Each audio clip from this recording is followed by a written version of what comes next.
In the shadows of 19th-century Prague, Count Viktor Drăculești, a centuries-old vampire haunted by the loss of his own family, discovers a young girl named Elara sheltering two mysterious pale infants beneath a bridge during a bitter winter night. What begins as predatory curiosity transforms into a profound journey of redemption, when Viktor realizes the babies carry an ancient curse that mirrors his own tragic past. As he protects this makeshift family from both human cruelty and supernatural threats, Viktor must confront the darkness within himself and make an impossible choice that will determine whether love can truly conquer even the most cursed of fates. The snow fell like ash from a burning heaven, each flake a silent witness to the horrors that stalked Prague's cobblestone streets.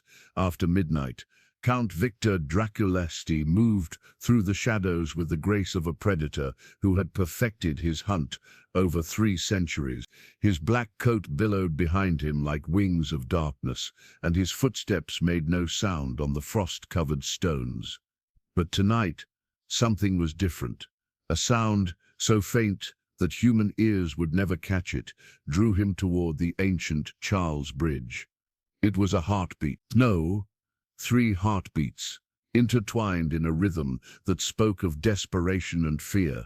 Viktor's crimson eyes narrowed.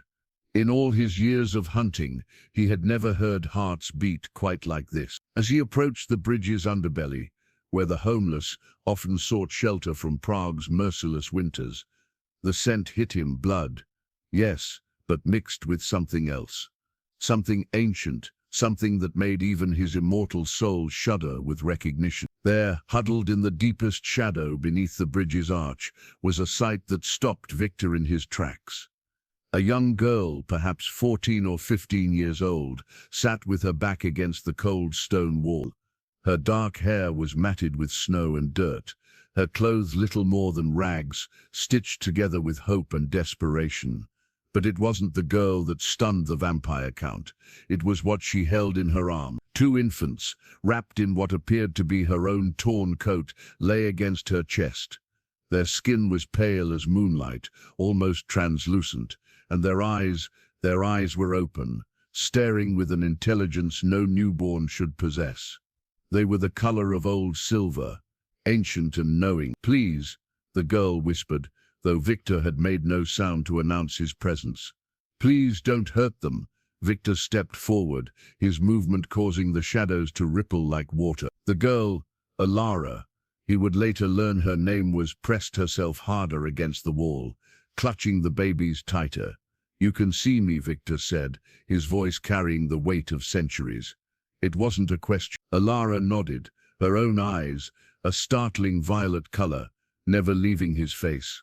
"You're not the first monster to find us," she said, her voice stronger than her frail appearance suggested. "But you're the first to hesitate." Viktor found himself intrigued, despite his hunger. The blood calling to him from all 3 of them was unlike anything he'd encountered. It sang with power, with magic older than his own cursed existence. "These children," he said, moving closer, noting how the babies didn't cry or fuss, despite the cold. "They're not human." "Neither am I," Elara replied. "Not entirely." Viktor crouched down, bringing himself to eye level with the strange trio. Up close, he could see the fine network of silver veins beneath the baby's pale skin, could smell the otherworldly nature of their blood. One infant, slightly larger, had wisps of white hair. The other, smaller and more delicate, had hair as black as a starless night. "They're dying," Elara said suddenly, tears freezing on her cheeks as soon as they fell. "I've tried everything, but they need something. I can't give them." "Blood," Viktor said softly, understanding dawning on him. "They need blood, but not just any blood." Elara's violet eyes widened. You know what they are?" Viktor stood slowly, his mind racing through centuries of folklore and legend. He had heard whispers, rumors of children born of both light and shadow, cursed to walk between worlds. The pallid ones, they were called in the ancient texts. Children who carried both salvation and damnation in their veins. "I know enough," he said finally. Enough to know that if they die, something far worse than death awaits them. Then you'll help us? Hope flickered in Elara's voice like a candle in a storm. Viktor looked at the girl, at the babies who stared at him with those ancient silver eyes, and felt something he hadn't experienced in over a century: compassion. It was a dangerous feeling for a creature like him, one who had survived by never caring, never connect. "The sun will rise in 3 hours," he said, instead of answering directly. "You cannot stay here." "We have nowhere else to go," Elara said. "Everyone who sees them knows they're different. They call them demons, cursed." The priest tried to... She stopped, shuddering at the memory. Viktor made a decision that would change the course of all their fates. "You'll come with me." Elara looked skeptical. "To your lair, so you can drain us at your leisure." Despite himself, Viktor almost smiled. "If I wanted you dead, child, you would be dead." "No, I offer you something else, sanctuary." "In exchange for what?" "Everyone wants something. In exchange for answers," Viktor said. "About what you are, what they are, and why fate has brought us together on this bitter night." Elara studied him for a long moment. The babies remained unnaturally quiet, their silver eyes reflecting the moonlight that filtered through the bridge's arches. Finally she struggled to her feet, still clutching the infants. "I don't trust you," she said. "Good," Viktor replied. "Trust is earned, not given. But know this, I am perhaps the only being in this city who won't fear what those children are becoming." As if responding to his words, the smaller baby, the one with midnight hair, reached out a tiny hand toward Viktor. The moment those impossibly small fingers touched his cold skin, Viktor gasped. Images flooded his mind: fire and ice, light and shadow, and two figures locked in an eternal dance of creation and destruction. He pulled his hand back, shaken to his core. The baby made a soft sound, almost like laughter. "They choose," Elara said quietly. "They always choose who they reveal themselves to." Viktor looked at the girl with new respect. "You're their guardian." "I'm their sister," Elara corrected. "Half-sister anyway. We share a mother, or we did, before..." She trailed off, pain flickering across her young face. "Before what?" "Before she gave birth to them and turned to stone," Elara said flatly. "That's what happens when a mortal woman bears the children of an angel and a demon." Viktor felt the world shift beneath his feet. Angel and demon. The old stories were true then. These weren't just pallid ones.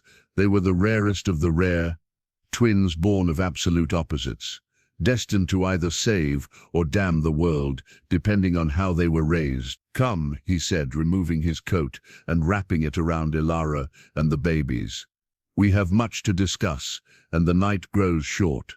As they walked through the empty streets toward Viktor's mansion on the outskirts of Prague, Elara asked, "Why are you helping us?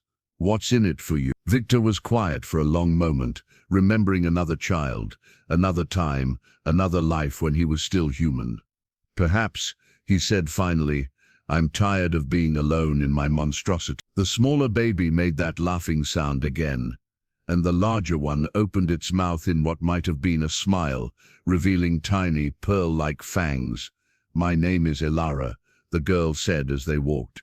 "The boy is Lucian, and the girl is Serafina." "Light and dark," Viktor murmured, understanding the symbolism.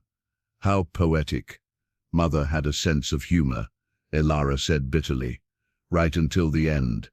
They reached Viktor's mansion as the first hints of dawn touched the eastern sky. It was an imposing structure of black stone and Gothic spires, surrounded by a wrought iron fence that bore protective runes.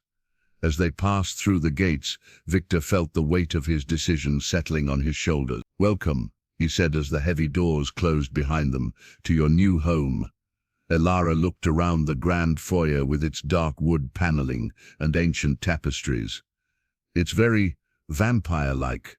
This time, Viktor did smile, revealing his own fangs. "I've never been accused of subtlety." As he led them deeper into the mansion toward rooms that hadn't been used in decades, Viktor couldn't shake the feeling that this moment had been orchestrated by forces beyond his understanding. The children were too quiet, too knowing, and Elara, there was something about her that reminded him of no. He pushed the thought away. That was impossible. But as he showed them to a warm room with a fireplace and beds that would serve as their sanctuary, the smaller baby, Serafina, reached for him again. This time, when her fingers brushed his hand, he saw something different in the visions she shared. He saw himself, centuries ago, standing over a cradle. He saw a woman with violet eyes, Elara's eyes, begging him to spare her child. He saw himself walking away, leaving them to their fate. Viktor staggered back, staring at Elara in shock. "Your grandmother," he whispered. "Maria Blackwood." Elara's eyes widened. "You knew her?" I failed her," Viktor said, the weight of old guilt crushing down on him. "She begged me to protect her daughter, your mother, from the creatures hunting her. I refused. I said it wasn't my concern." Silence filled the room, broken only by the crackling of the fire. "And now," Elara said slowly, "fate brings her great-grandchildren to your door." "It would seem," Viktor said heavily, "that some debts follow us through centuries." Lucien, the pale-haired boy, suddenly opened his mouth and spoke. Impossible for a child so young. But then, these were no ordinary children. His voice was like winter wind through empty halls. "The circle closes, Count Drăculești. What was broken shall be mended. But the price will be everything." Viktor felt a chill that had nothing to do with his undead nature. These children, this girl, they were his chance at redemption. But they were also something else, a test perhaps, or a curse of their own. As the sun rose outside, hidden behind thick curtains that protected him from its burning rays, Viktor made a silent vow. This time he would not walk away. This time he would protect them, no matter the cost. He just prayed that when the time came to pay that price Lucien had spoken of, he would be strong enough to bear it. The first week in Viktor's mansion passed like a fever dream. Elara barely slept, constantly watching over the twins who grew weaker, despite the warmth and shelter. Their pale skin had taken on an almost translucent quality, and their silver eyes dimmed with each passing hour. Viktor observed from the shadows, wrestling with knowledge he'd kept buried for centuries. He knew what the children needed, but the solution terrified even him. "They're dying," Elara said on the 7th night, her voice hollow with exhaustion. She sat in the library, the twins cradled in her arms, before the massive fireplace. "Whatever they need, I can't give it to them." Viktor emerged from the darkness, his footsteps silent on the ancient carpet. "They need blood, but not mortal blood. They need something in between. In between." Elara looked up at him, with those violet eyes that haunted his guilt. "What does that mean?" "Your blood," Viktor said quietly. "You're part human, part something else. I can smell it in your veins, fey blood, perhaps a quarter strength." Elara's face paled. "My grandmother, she never told my mother the whole truth. Just that there was magic in our line. The children's father, the angel and their mother's father, the demon, they chose your mother specifically because of that bloodline. The fey blood would allow her to survive the pregnancy, at least temporarily. But it killed her anyway." Bitterness laced Elara's words. "Yes." Viktor moved closer, studying the twins. Serafina's breathing was shallow, while Lucien hadn't moved in hours. "But you survived. You carry enough of the bloodline to sustain them. But you're mortal, mostly mortal. If you feed them, you'll weaken. Eventually you'll die." Elara didn't hesitate. "Then I'll die." She pulled back her sleeve, exposing her thin wrist. "Show me how." Viktor caught her hand, surprised by his own reluctance to let her sacrifice herself. There might be another way. What other way? He turned away, staring into the fire. "If you weren't entirely mortal anymore, if you became something more." Understanding dawned in Elara's eyes. "You want to turn me into a vampire?" "Not exactly." Viktor faced her again. "A full transformation would taint your blood, make it poison to them. But there's an older way, a partial turning. You would become a vampire, half vampire, half human, strong enough to sustain them, immortal enough to survive it. What's the catch? There's always a catch. Viktor's jaw tightened. The process is excruciating, and once done, it cannot be undone. You would live forever, watching everyone you might love age and die. You would need blood to survive, though not as much as I do. And we would be bound, creator and creation. I would feel your pain, your joy, your fears, and you would feel mine. Elara looked down at the dying infants in her arms. Would I be able to save them? Yes, then do it. Viktor knelt before her, taking her face in his cold hands. You're so young. You don't understand what you're giving up. I'm giving up nothing, Elara said fiercely. I'm gaining the power to protect them. They're all I have left in this world. You have 15 years of life behind you. 15 years of running, hiding, watching my mother go mad with grief before she turned to stone. 15 years of being called cursed, witch, demon spawn. If I can trade that for an eternity of keeping them safe, I will. Viktor saw the determination in her eyes, the same steel he'd once seen in her grandmother's. Very well, but not here.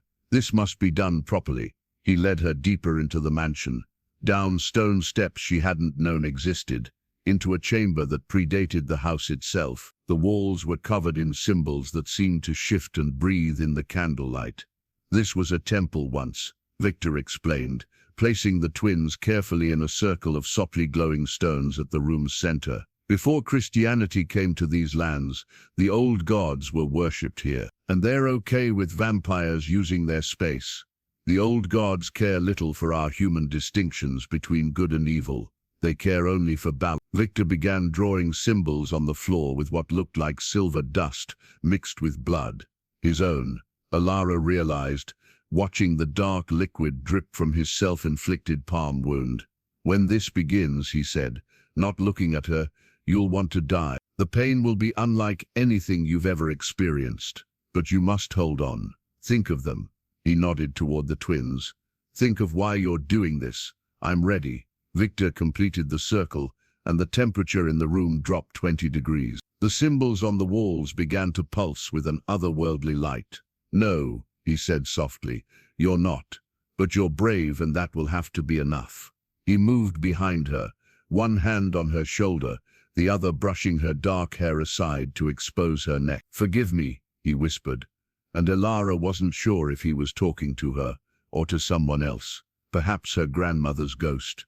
Then his fangs pierced her skin, and the world exploded into agony. Elara screamed, her back arching as liquid fire raced through her veins. It wasn't just the pain of the bite, it was her very essence being rewritten, her mortality being torn away. Strip by strip, she could feel Viktor's presence flooding into her, centuries of memory and emotion crashing through her mind. She saw him as a human, a nobleman with a wife and daughter. She saw their deaths, brutal and senseless, at the hands of Ottoman invaders. She saw him making a deal with something ancient and terrible, trading his soul for the power to avenge them. She saw centuries of loneliness, of guilt, of slowly forgetting what warmth felt like. But Viktor was seeing her memories too. Her mother's gentle songs before the madness took her.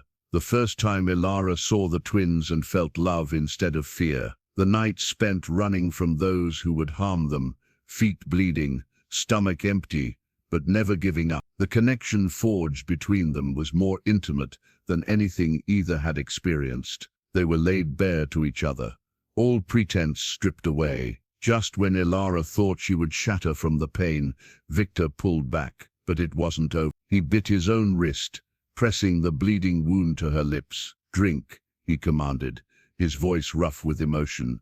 The blood was like molten copper on her tongue, burning and electric. But as she drank, the agony began and transform into something else, power. She could feel her senses sharpening, her strength growing. The candlelight that had seemed dim before now blazed like small suns. She could hear the heartbeats of mice in the walls, smell the age of the stones, feel the very air currents moving through the chamber. When Viktor finally pulled his wrist away, Elara collapsed forward, gasping. But she wasn't dying. She was becoming the children, she managed to say through the transformation still rippling through her. Viktor helped her crawl to where the twins lay in their circle of stone. They were so still, so pale, that for a moment Elara feared they were already gone.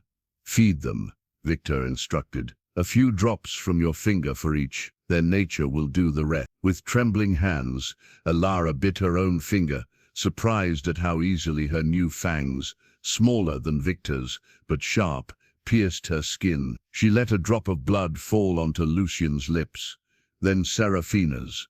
The effect was immediate. Color flooded back into their pale skin, not the pink of human babies, but a pearl-like luminescence that was beautifully otherworldly. Their silver eyes snapped open, bright and alert, and they laughed, a sound like silver bells that filled the chamber with unexpected joy. Lucian reached for Elara, and when she picked him up, he nuzzled against her neck, not to feed but to comfort. Serafina grabbed Viktor's finger when he offered it, her tiny hands surprisingly strong.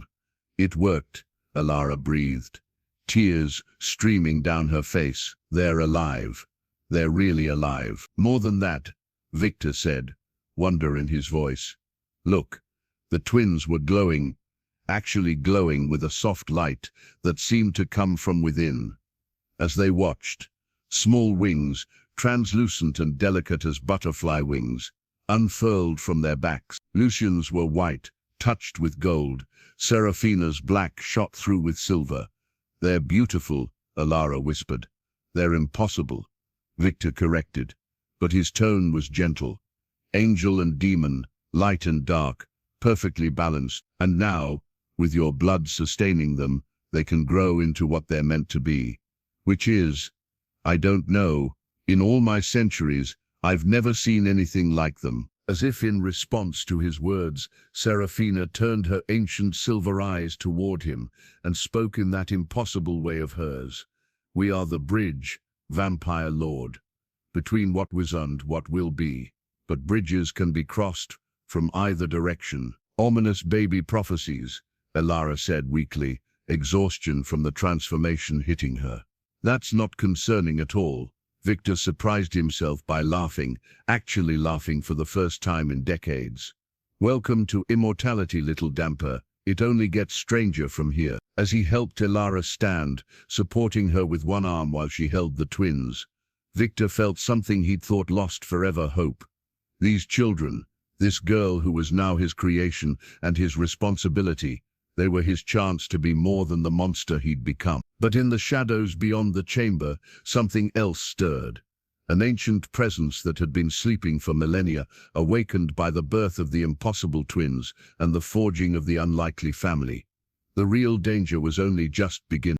3 months passed in relative peace. Elara adapted to her new nature with surprising grace, learning to manage her need for blood and her enhanced abilities.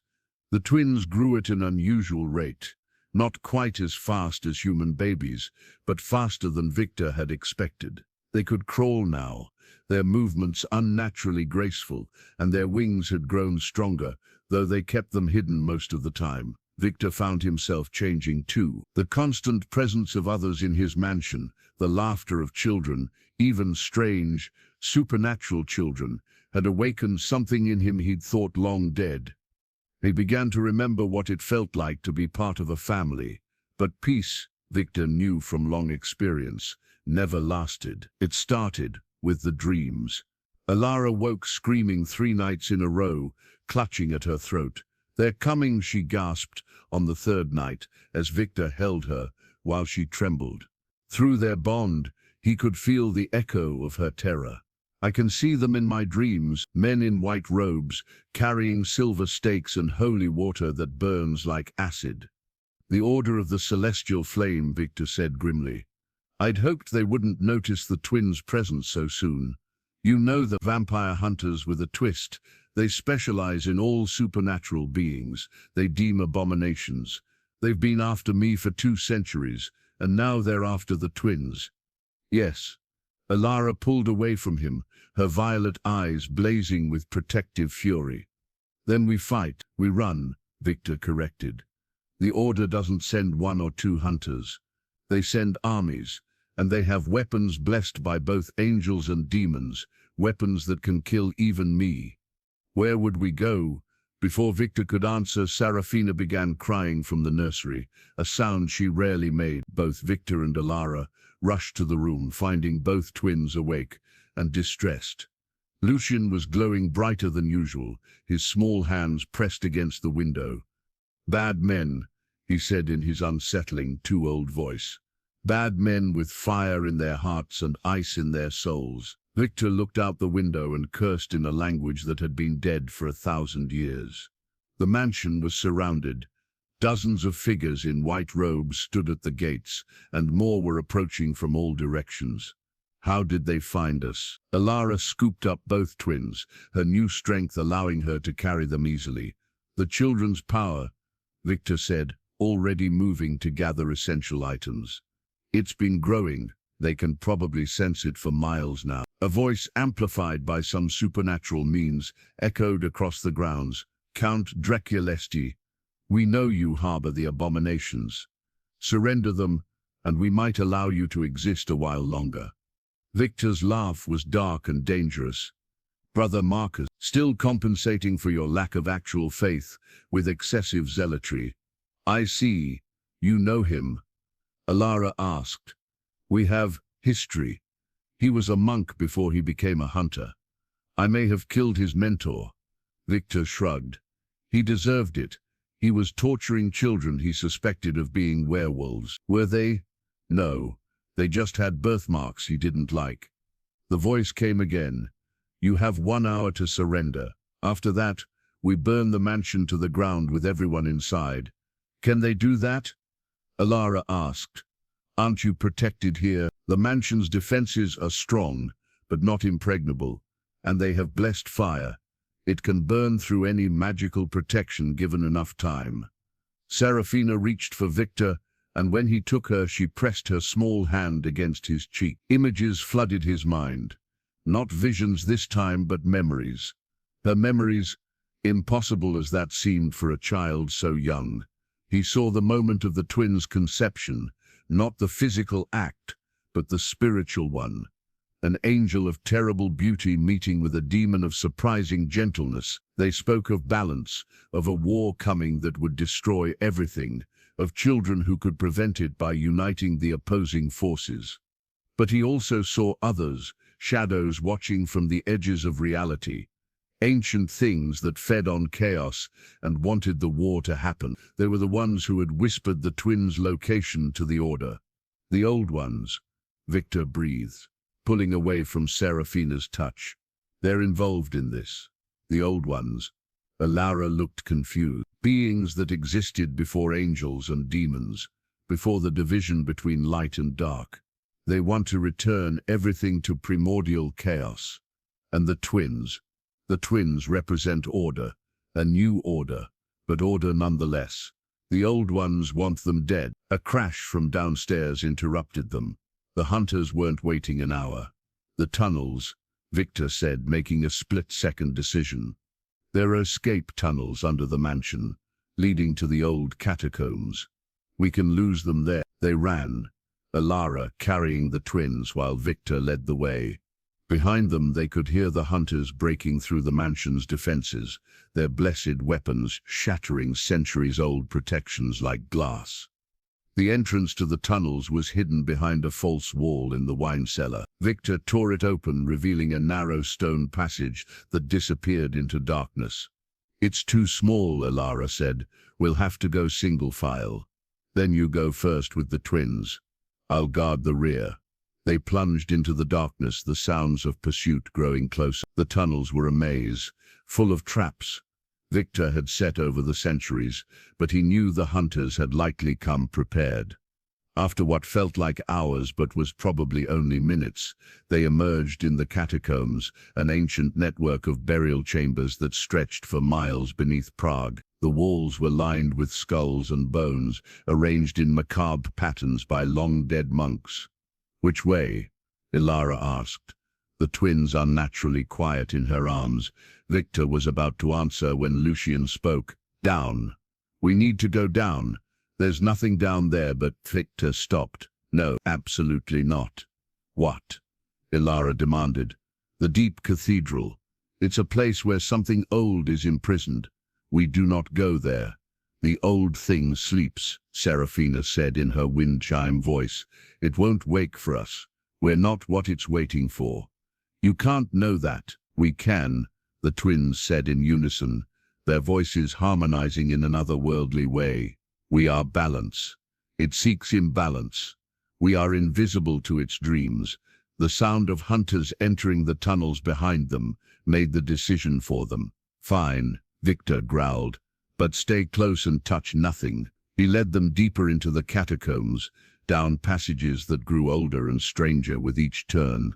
The Christian bones gave way to older things, Roman burial niches, then Celtic cairns, then tunnels carved with symbols that predated human civilization. Finally, they reached a vast underground chamber.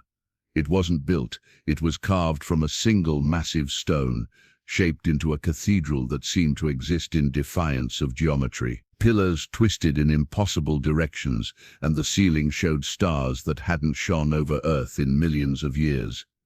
In the center of the cathedral was a pool of black water that reflected no light. What is this place? Elara whispered. A prison, Viktor said, and a temple. The thing in that pool was worshipped once, before it grew too hungry and had to be contained. By who? The first vampires. We weren't always monsters, you know. Once we were guardians, chosen to stand between humanity and things like that. What happened? We forgot our purpose, became predators instead of protectors. Viktor's voice was heavy with old shame. A sound from the entrance made them all turn. Brother Marcus stood there, flanked by a dozen hunters. He was younger than Viktor had expected, perhaps 40, with the kind of fervent eyes that belonged on much older fanatics. Abominations, Marcus spat. All of you. Hello, Marcus, Viktor said conversationally, pushing Elara and the twins behind him. Still haven't forgiven me for Brother Francis. He was a holy man. He was a sadist who enjoyed burning children. Marcus raised a crossbow loaded with a silver bolt that glowed with holy fire. The twins are corruptions of the natural order. They must be destroyed. They're children, Elara said, stepping out from behind Viktor despite his attempt to stop her. They've done nothing wrong. They exist. That's wrong enough. Marcus aimed at the twins. What happened next occurred so fast that even Viktor's vampire eyes almost missed it. The twins' wings unfurled fully for the first time, spanning nearly 6 feet, despite their small bodies. Light and shadow exploded from them in a wave that knocked everyone except Elara to their knees. When the light faded, the twins were floating a foot off the ground, their silver eyes blazing with power. You speak of natural order, Lucian said, his child's voice carrying the authority of angels. But you know nothing of balance, Serafina added, her tone holding the seductive danger of demons. We are not corruption, they said together. We are evolution. The next step in the dance between light and dark. Marcus tried to fire his crossbow, but the weapon crumbled to dust in his hands. The other hunters' weapons suffered the same fate. You would kill us because we don't fit your narrow view of creation, Lucian continued. But creation has always been about change, about growth, Serafina added. Your order serves the old ones without knowing it, they said in unison. Every supernatural being you destroy weakens the barriers between worlds. You are not protecting humanity, you're preparing it for consumption. Lies, Marcus shouted, but doubt flickered in his eyes. Viktor felt something stirring in the black pool behind them. The twins' display of power had disturbed something that should have stayed sleeping. We need to leave, he said urgently. Now. But it was too late. The water in the pool began to bubble and rise, forming into a shape that hurt to perceive directly.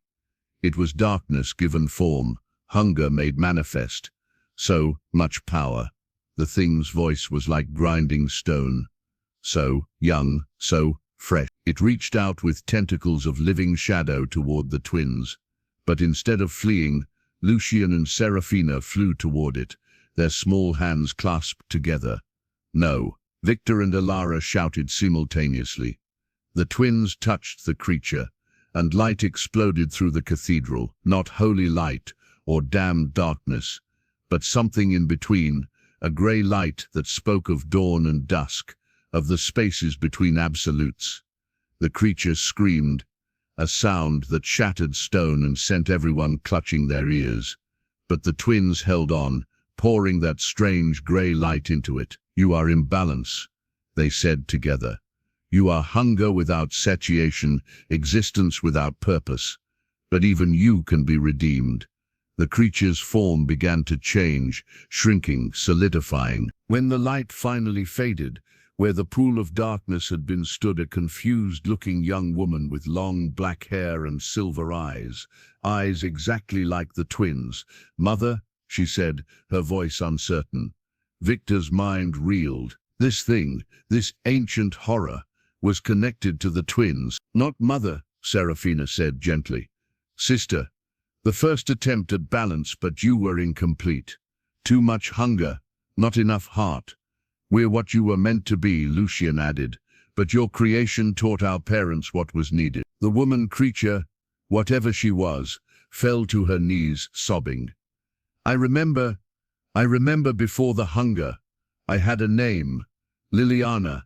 I was supposed to save them all, but I became the thing they needed saving from." Elara, driven by an instinct. Viktor didn't understand, walked forward and embraced the sobbing woman. "You're free now. The hunger is gone." It was true, Viktor realized. Whatever the twins had done, they had transformed the creature completely. She was still powerful. He could sense that, but the endless, consuming hunger that had defined her was gone. Brother Marcus and his hunters stood frozen, unable to process what they had witnessed. "Do you see now?" Viktor asked them. "These children aren't destroying the natural order. They're healing it. Even the monsters you can't imagine, redeeming." Marcus fell to his knees, his faith visibly shattering and reforming. What are we supposed to do?" "Help us," Elara said, still holding Liliana. "Stop hunting and start protecting. The twins showed you the truth. The old ones are using you. Every supernatural being you kill weakens reality itself." "The war is coming," Lucian said, floating down to stand on the ground like a normal child again. "And we'll need everyone, human, vampire, hunter, and whatever else exists to survive it," Serafina added, taking her brother's hand. Viktor looked around the impossible cathedral at the assembled group, a vampire, a dampier, twin hybrid children, a reformed ancient horror, and a group of confused hunters, and laughed. Not his usual dark laugh, but something genuine and almost hopeful. "Well," he said, "I've had strange families before, but this one takes the prize." 6 months had passed since the confrontation in the deep cathedral. The unlikely alliance had grown stronger, with Brother Marcus and his hunters becoming protectors instead of persecutors. They had established a new base in an abandoned monastery outside Prague, warded against both human and supernatural threats. Liliana had proven to be a powerful ally, her ancient knowledge invaluable in understanding the twins' nature. She had taken to calling herself their older sister, and the bond between them grew stronger each day. The twins themselves had continued their impossible growth. They looked like 3-year-olds now, though they were barely a year old. Their powers grew daily, and with them, their understanding of the approaching conflict. But it was the relationship between Viktor and Elara that had changed the most. The bond created by her transformation had deepened into something neither had expected. Love, not the passionate love of youth, but something deeper, born of shared purpose and genuine understanding.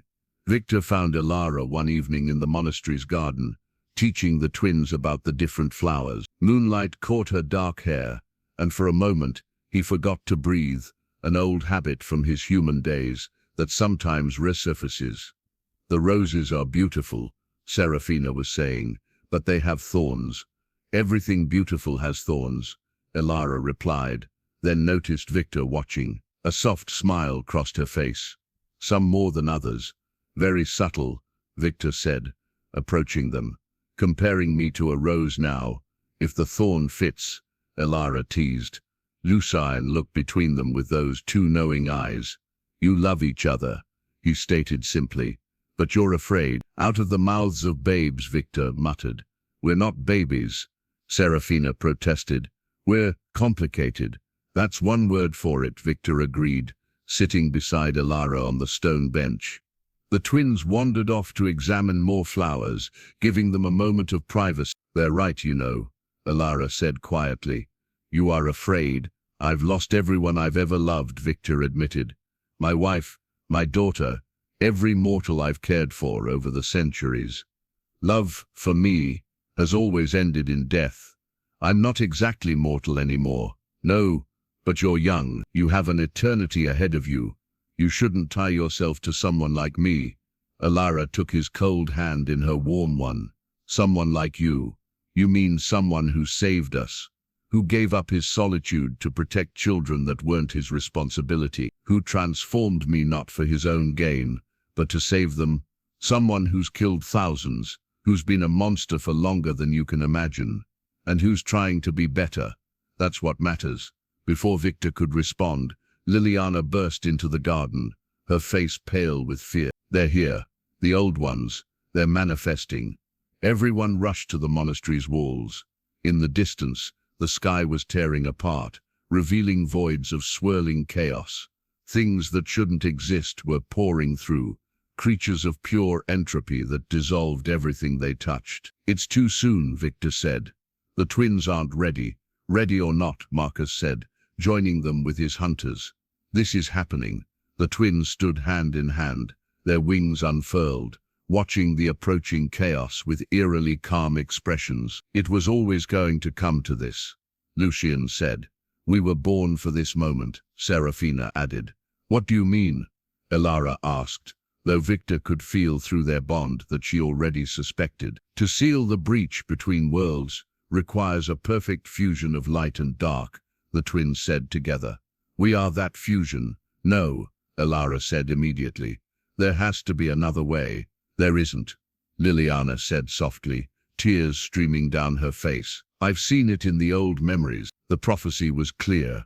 The twins must return to the source, becoming a living seal between realities. You mean they have to die?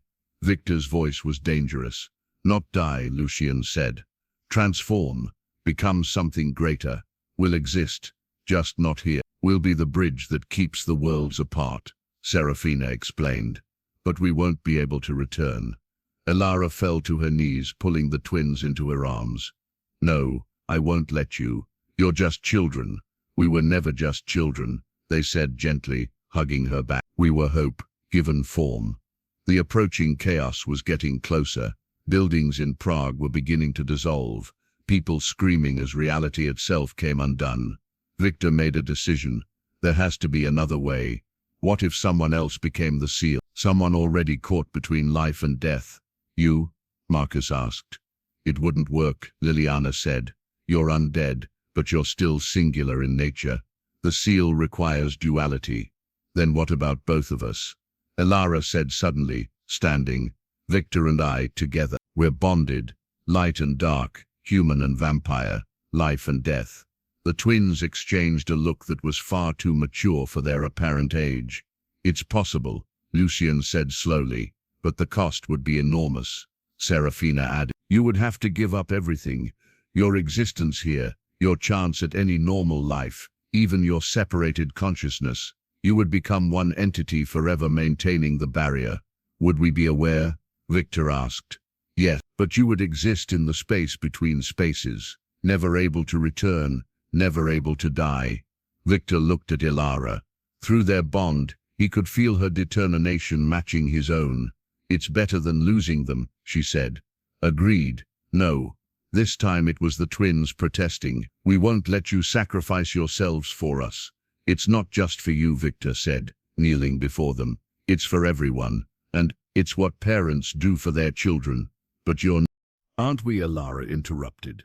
I've raised you, fed you with my blood. Viktor has protected you, taught you, loved you even when he was afraid to. If that doesn't make us your parents, I don't know what does." The twins were crying now, looking like the children they appeared to be rather than the ancient souls they contained. The chaos was almost upon them. They had minutes at most. "How do we do this?" Viktor asked Liliana. She led them quickly to the monastery's chapel, where sacred and profane symbols had been carved into every surface. Marcus's hunters had learned to embrace a more inclusive theology. "Stand in the center," she instructed. "The twins will channel their power through you, transforming your bond into something strong enough to hold back the chaos." Viktor and Elara stood facing each other, hands clasped. "I want you to know," Viktor said urgently, "that these months with you have been the first time in centuries I've felt truly alive. And you gave me the strength to protect what I love," Elara replied. "No matter what happens, I don't regret any of it." The twins approached, their small hands glowing with that strange grey light. "We love you," they said simply.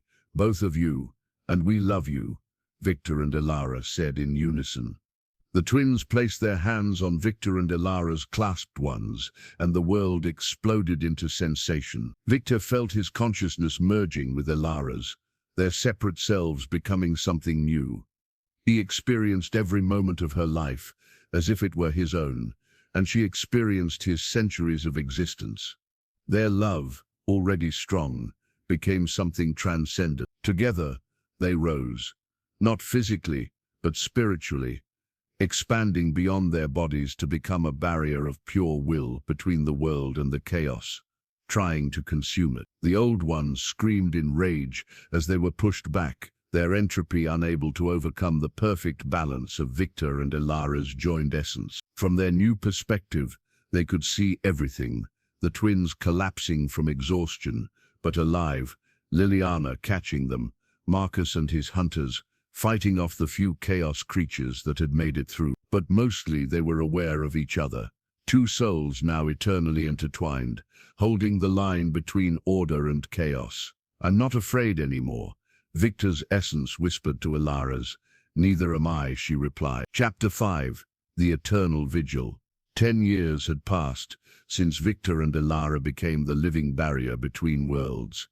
The twins, now appearing as teenagers despite being only 11, stood in the same chapel where their guardians had made their sacrifice. Lucian had grown tall and lean, his white hair falling to his shoulders, his angular features bearing an otherworldly beauty. Serafina was his opposite, petite and dark, with an intensity that could make ancient beings pause. But they were here for the same reason they came every week to talk to their parents.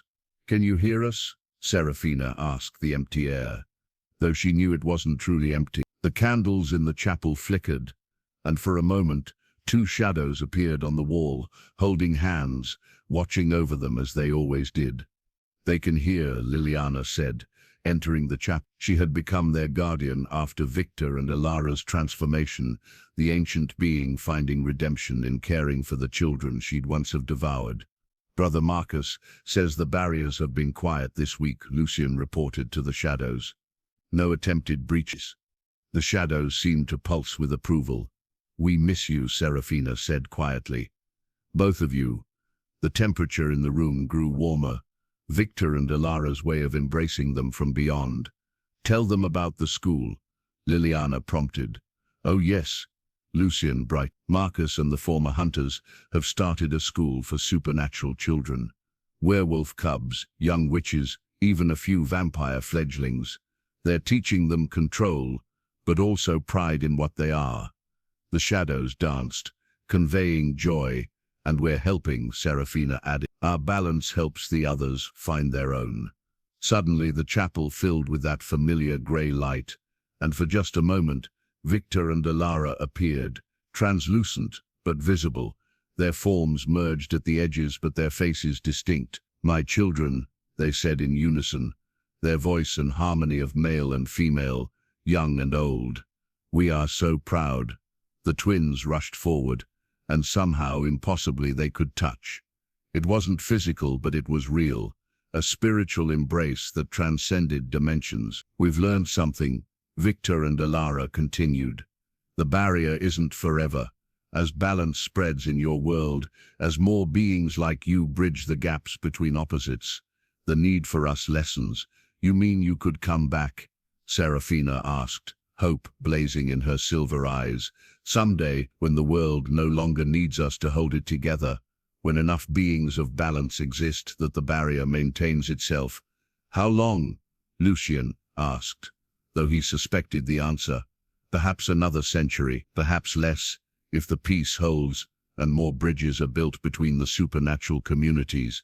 We'll wait, the twins said together. However long it takes, but you must live, Viktor and Elara urged. Not just exist, but truly live.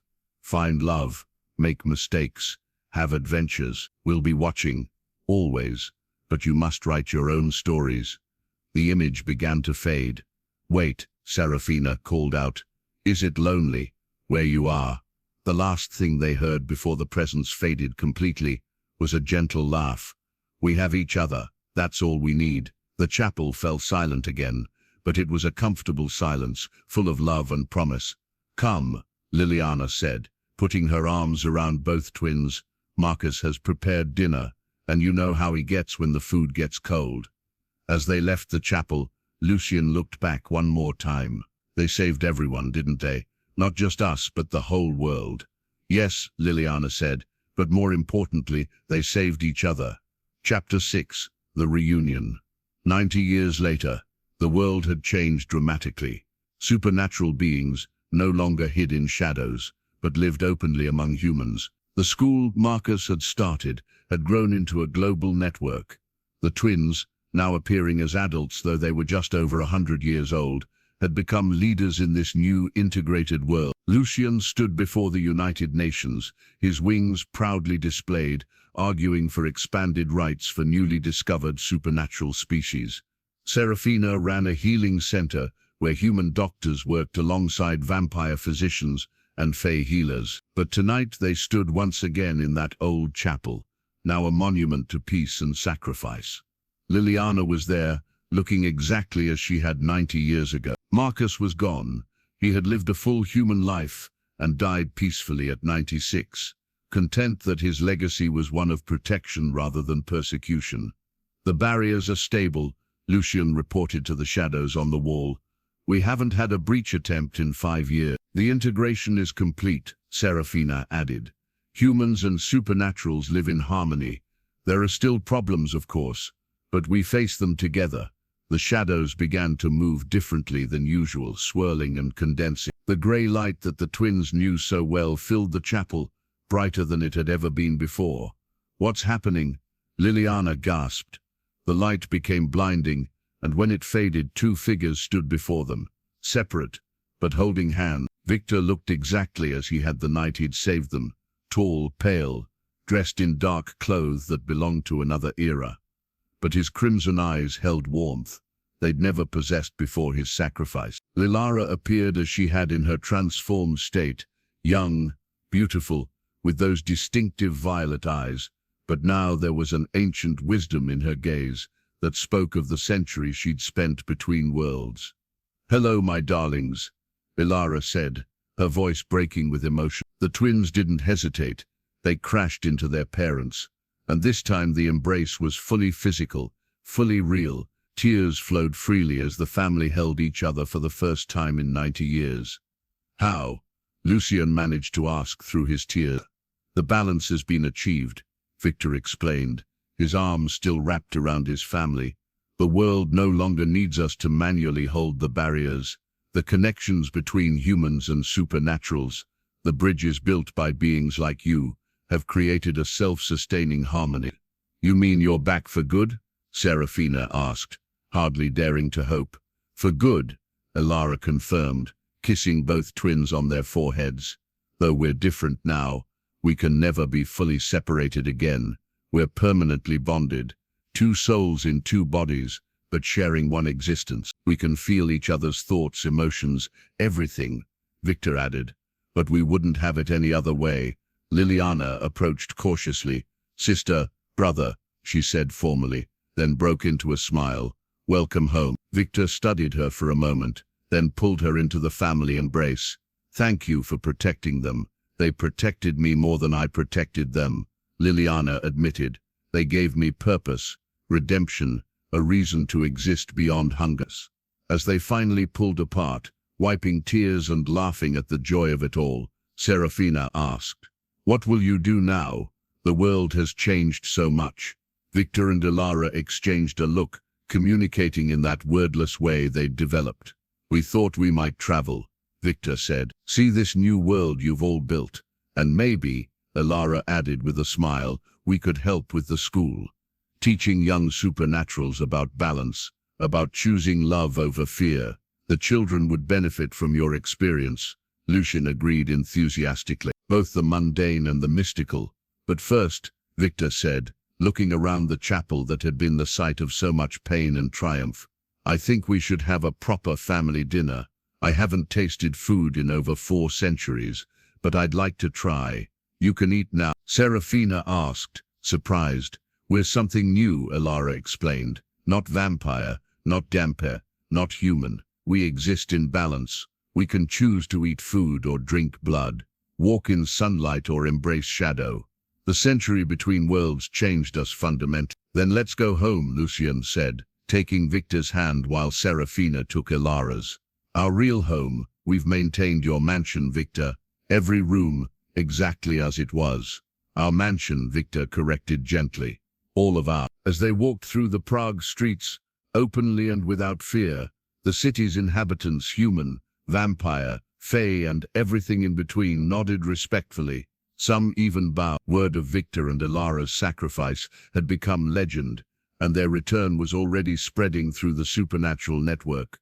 "We're going to have to get used to being famous," Elara murmured to Viktor. "Better than being feared," he replied. "Or hunted," Liliana added. "Look," Serafina pointed to the sky where Aurora Borealis danced, impossible at this latitude. But the barriers between worlds were thin tonight, celebrating. "Even the universe is welcoming you home." The mansion garden was filled with laughter and light. Supernatural children of all kinds ran through the carefully tended paths. Young werewolves played tag with vampire fledglings. Witch children made flowers bloom with their magic, and a few rare phoenix chicks left small fires that Serafina patiently extinguished. Viktor stood on the terrace, watching the chaos with a contentment he'd never thought possible. Elara stood beside him, their hands intertwined as always.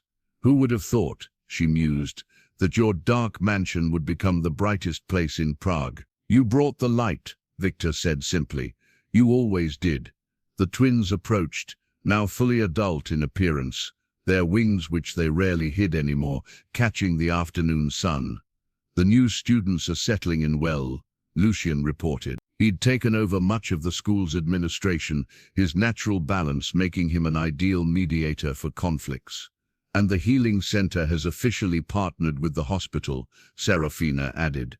"Human and supernatural medicine, working together." "Your dreams made manifest," Viktor said proudly. "Your sacrifice made possible," Lucian countered. "Everyone's sacrifice," Elara corrected. "Marcus and his hunters who chose redemption, Liliana who chose love over hunger, and all the beings who chose to build bridges instead of walls." Liliana joined them on the terrace, now wearing modern clothes but still carrying that ancient grace. "The children are asking for the story again." "Which story?" Viktor asked, though he knew the answer. "The story of the vampire count who found a girl and 2 babies under a bridge," she said with a smile, "and how that discovery saved the world. It's become quite the fairy tale." Serafina laughed. "Though they never get the details right." "The details don't matter," Elara said. "What matters is the truth at its heart, that love, real love, can transform even the darkest curse into a blessing." Viktor looked at his family, his impossible, beautiful, chaotic family, and felt that warmth in his chest that he'd thought lost forever, when his first family died all those centuries ago. "Shall we tell them the real story?" he asked. "Together?" Elara suggested. "Always together," he agreed. They walked down into the garden, where the children immediately gathered around them, eyes bright with anticipation. The adults settled on the grass, not caring about their fine clothes, and began the tale. "Once upon a time, Viktor began, his deep voice carrying across the garden. On the coldest night Prague had seen in decades, a monster went hunting. But what he found, Elara continued, wasn't prey, but purpose. In the form of a scared girl, Lucian added, and 2 impossible babies, Serafina concluded. The vampire thought he was damned. Viktor went on. The girl thought she was alone, Elara said. But together, Liliana joined in. They discovered that family isn't about blood. It's about choice, they all said together. The children listened, enraptured, as the story unfolded. The real story, with all its pain and triumph, its sacrifices and rewards. And as the sun set over Prague, painting the sky in shades of gold and crimson, the garden filled with that grey light that had become the symbol of their family, neither holy light nor dark, but something more beautiful for being both. A small vampire child raised her hand. Did they really live happily ever after? Viktor looked at his family, feeling Elara's love through their eternal bond, seeing the pride in the twins' eyes, the peace in Liliana's smile. No, he said, surprising everyone. Then he smiled, his fangs glinting but somehow not threatening. They lived happily ever after, but more importantly, they lived meaningfully ever after. They learned that happiness isn't the absence of pain or struggle. It's choosing love, despite the darkness, building something beautiful from broken pieces, and never giving up on each other. Even when it meant spending 90 years apart, Elara added, squeezing his hand. Especially then, Viktor agreed, because real love, the kind that transforms curses into blessings, is worth any weight, any sacrifice. As night fell and the children were ushered off to bed by their various guardians, the family remained in the garden. The twins had grown into their power, becoming bridges between worlds just as they'd been born to be. Liliana had found redemption in love, rather than hunger, and Viktor and Elara had discovered that sometimes the greatest strength comes from allowing yourself to be vulnerable, to love despite the fear of loss. Thank you, Viktor said suddenly to the night air. For what? Elara asked. For being under that bridge, for trusting a monster, for showing me that I could be more. Thank you, she replied, for stopping when you could have kept walking, for choosing to help when it would have been easier to harm. We should thank you both, Serafina said, for showing us that parents don't have to be perfect, they just have to try, and for teaching us, Lucian added, that balance isn't about being neutral, it's about choosing love from both light and dark places. Liliana stood, stretching. I hate to interrupt this sentiment, but there's a full moon rising, and the werewolf cubs get restless. I should check on them. As she left, the twins also made their excuses, leaving Viktor and Elara alone in the garden where their new life had truly begun. Do you ever regret it? Elara asked. The century of solitude before I came along, the centuries of darkness. Viktor considered the question, looking up at the stars that he could now see in daylight or darkness, a gift of their transformation. How can I regret the path that led me to you, to them? Every dark moment, every terrible choice, every century of loneliness, it all led to that night under the bridge, and I would live it all again, twice as long and twice as dark, if it meant finding you at the end. Elara turned in his arms, her violet eyes bright with tears. You know what the most amazing part is? What? This isn't the end. It's just the beginning. And she was right. In the years that followed, their family would grow, not just in number, but in influence. The school would become a global institution. The twins would herald a new age of cooperation between humans and supernaturals. Liliana would write the definitive history of the Shadow Wars, ensuring future generations understood the price of division. But that night, in the garden of a mansion that had once housed only darkness, Viktor and Elara simply held each other, 2 souls in 2 bodies, but sharing one heart, watching the stars and knowing that sometimes the most beautiful light comes from embracing the darkness. not conquering it. The vampire count had discovered a child with 2 pale babies beneath a bridge, and what he saw had indeed stunned him. But what stunned him most wasn't their supernatural nature or the prophecy they carried. It was the simple, transformative truth that even monsters could choose love, and in choosing love, stop being monsters at all. As the full moon rose over Prague, casting silver light over the sleeping city where humans and supernaturals now lived in harmony, Viktor spoke the words that had become their family's motto. The words carved now above the school's entrance, the words that summarized their entire impossible journey. From darkness and light, balance. From balance, hope. From hope, love. And from love, everything. Elara completed the phrase they'd written together during their century as the barrier between worlds, and in everything, we find each other.